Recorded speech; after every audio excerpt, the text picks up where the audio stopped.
شم زه به یو څو شعرونه ووایم د صدر صاحب په اجازت باندې او بیا به یو کلام غزل به په ترنم کې ووایم. مننه جي. کله له کرداره چې په بره باندې خیجي اور، کله له کرداره چې په بره باندې خیجي اور، بیا خو لازمي ده چې بخکته راورېږي اور. کله له کرداره چې په بره باندې خیجي اور، بیا خو لازمي ده چې بخکته راورېږي اور. او دا چې د بل حق یې په کټوۍ کې باندې کړی دی، دا چې د بل حق یې په کټوۍ کې باندې کړی دی، دا لکه چې خدای ګوسم په اور باندې پخیږي اور. دا چې د بل حق یې مننه جي، دا چې د بل حق یې په کټوۍ کې باندې کړی دی، دا لکه چې خدای ګوسم په اور باندې پخیږي اور. او نیازک صاحب اور چې په اوبو پسې بلیږي اوبه وچې شي، اور چې په اوبو پسې بلیږي اوبه وچې شي، اوښکې نه وچېږي او په زړه کې مې بلیږي اور. مننه جي، مننه، مهرباني. اور چې په اوبو پسې بلیږي اوبه وچې شي، اوښکې نه وچېږي او په زړه کې مې بلیږي اور. مننه جي. او ستا د بڼو سوکې یې په تپ باندې کږې شولې، ستا د بڼو سوکې یې په تپ باندې کږې شولې، اور دې پکې بل د ننګو نه دې راخیږي اور. ستا د بڼو سوکې یې په تپ باندې کږې شولې، اور دې پکې بل د ننګو نه دې راخیږي اور. او راشه لګونکیه چې مړ یې په شریکه کړو، راشه لګونکیه چې مړ یې په شریکه کړو، ستانه لګېدلې بې له تانه نه مړ کېږي اور. راشه لګونکیه چې مړ یې په شریکه کړو، ستانه لګېدلې بې له تانه نه مړ کېږي اور. او مونږه د رڼا په نیت د مینې شمې بلې کړې، مونږه د رڼا په نیت د مینې شمې بلې کړې، چاته به رڼا ښکاري او چاته به ښکارېږي اور. مونږه د رڼا په نیت د مینې شمې بلې کړې، چاته به رڼا ښکاري او چاته به ښکارېږي اور. او یا سالکه بس یې که د اور خبرې مه کوه، یا سالکه بس یې که د اور خبرې مه کوه، دلته خو اکثر د یوې سپرغۍ نه راخورېږي اور. ډېره مننه. یو څو شعرونه در سره په ترنم کې شریکوم. د صدر صاحب یو کلام چې ما ډېر مخکې ریکارډ کړی، خو دلته راته یو ملګري دوو ډېر په شدت سره فرمایش وکړو، نو هغه را سره شریکوم. دا خبره به کوم په زر کرتا، نشم زه منع کېدی له محبته،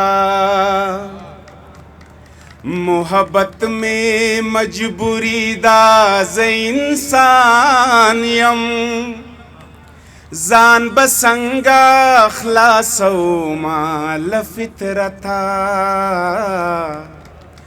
دا خبره به کوم په زر کرتا، نشم زه منع کېدی له محبته.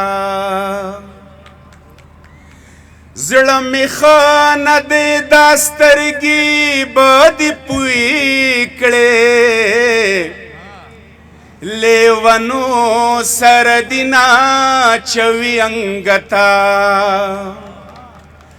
په ازغو باندې ګریوان راټولومه،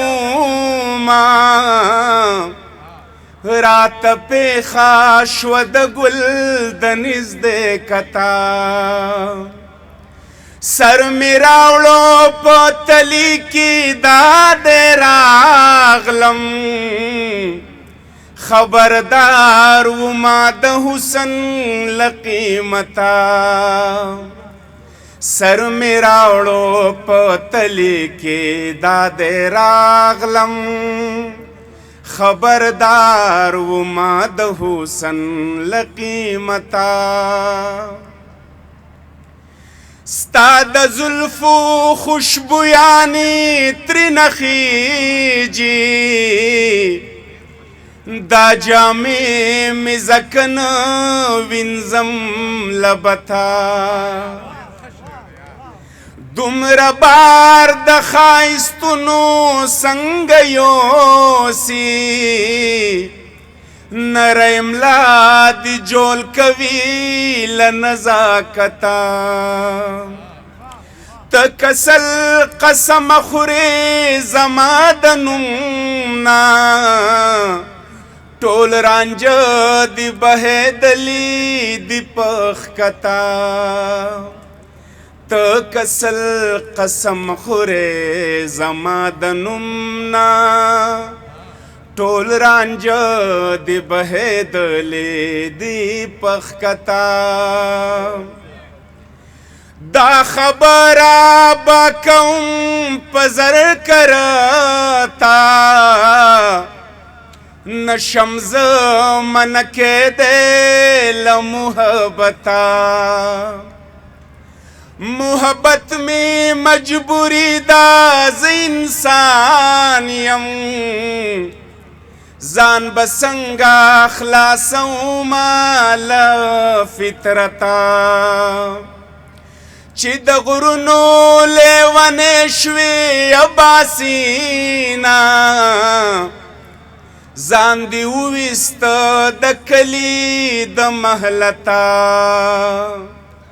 چې د غرونو لیونې شوې اباسینه ځان دې وویسته د کلي د محلته محبت میں مجبوری دا ز انسان یم ځان به څنګه خلاصومه له فطرته دا خبره به کوم په زر کرتا نشم زه منع کېدی له محبته زما دغه شان خاموشه تاسو خوښ وئ په کار مې وئ ډېره زیاته مننه